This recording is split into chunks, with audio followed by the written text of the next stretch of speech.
I think this year in particular, especially for our industry, as you mentioned, or Sarah, I think you might have mentioned it, interest rates are going to be a big part of the conversation in a way that they really weren't the past couple of years. When interest rates were high and it was just, there kind of wasn't that light at the end of the tunnel, I think people kind of resigned themselves to what they were.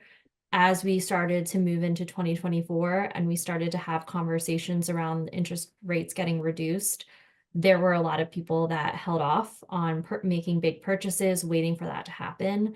So I think when we're auditing this year in particular, aside from the election, that's going to be a really big factor in terms of, if we increased investment, but maybe didn't see the result that we expected. Absolutely. That's going to be something that we need to take into consideration, especially Um, being in an industry that is such a large purchase for somebody.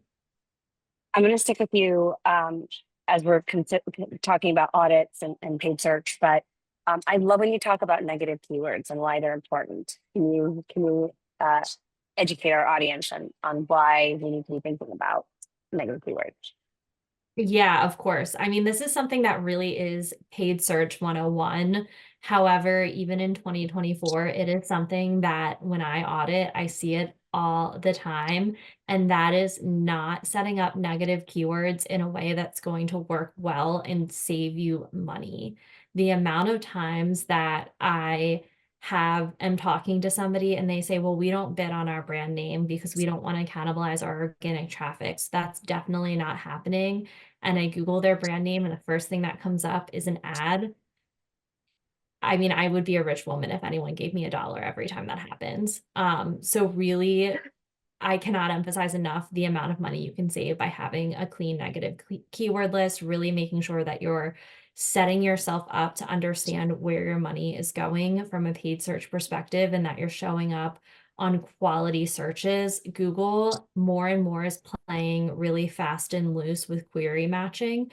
They have basically completely gotten rid of exact match keywords. Exact match is, a little bit more than phrase match, but they still play a little fast and loose with what is exact match keywords. So really having buttoned up negative keywords is incredibly important because it is really easy to see ad dollars get wasted. I will have people tell me that, well, my previous agency, we were spending 15,000 in paid search, and I just don't understand why you don't need that amount of money. I feel like we should be spending more. And it's probably because they did not have their queries buttoned up in terms of where their advertising dollars were going. So it's incredibly important that that's something that you're looking into in terms of budget savings. It's really low hanging fruit to make sure that you're using that money efficiently. You really got my mind going with the way, I don't know, there's something about the way you were talking that gave me like a flashback of when I was working specifically about the automotive industry, and the Fast and Furious movies came out, and the amount of money that was being burnt, and all of a sudden we just didn't have live campaigns anymore. Come to find out, we had similar vehicles and just burning a lot of money very fast. None of those people could purchase one of the cars, any of those cars that they were looking at, but they wanted to look at them. Couldn't blame them. But Amanda Pyne, I want to come over to you. Robin hit on, you know, making sure our budgets are doing what they should and that we're spending the right kind of money, and then, wanting to make sure there's not any budget waste. It's such a top of mind thing when people put their plans together. What should people know about, either overspending, underspending in paid search right now? Yeah, so this is a great segue to what I really wanted to hammer home, because I think it goes back to that balanced media mix, right? And I really want this to be a huge takeaway from this webinar, in that putting this in the past, that over reliance on single channels, that's going to lead to that natural unnecessarily overspending. So a great example would be paid search. So we tend to put most of our budget into paid search because it gives you that instant gratification. It's going to offer you quick results. It leads to that dependency. And then naturally you have that overspending. So, it can be tempting to allocate a lot of your budget there. But, high competition is going to drive up CPCs if conversions are, just stagnant due to any seasonal spikes, seasonal spikes going on, there's a lot of factors that go into play if you're not regularly auditing it and monitoring it to pull budget out into other tactics where it's going to make sense to diversify your strategy and help complement all of those efforts and how they all play together. So I would say really my biggest takeaway here is test smaller allocations. We work with clients all the time that do this, that if they're a little apprehensive or nervous to pull budget out, look for those higher funnel campaigns or spend where you're not getting a lot of clicks or conversions and we can afford to pull some dollars out. Let's test, either on social or retargeting.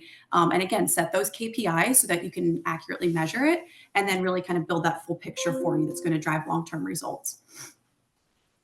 Noelle, there's some people who go in looking for budget efficiencies and making sure we're spending the right kind of money, and other people that are like, oh, we'll just keep doing what we're doing. And you use the term stagnant, and I think that's perfect. Would love to talk to you about why is it important to not have a stagnant budget? Yeah, I think everybody, really get used to just carrying that same budget month over month. And then sometimes you're a year down the line and you still have the same exact budgets. With specific tactics, we want to see an increase in impressions or an increase in demand. So if we still have that same budget and there's an increase in demand, we're not really meeting that demand that's already coming in. And a simple tactic like retargeting, if we're sending more people to your site, you still have that same retargeting budget, it's really not going to make sense to keep it the same because you have more people coming, you need more budget to serve those users. So there's a lot of different tactics that we want to make sure that we are funding them well, but also looking at different areas to push that budget. Because if you think about it, if you're not seeing change happen, why are you going to stay the same with that same exact budget? So really trying to look for ways to incorporate different budgets, funds to really test out different things, to really make sure that you are fluctuating for where the market is at that current state as well.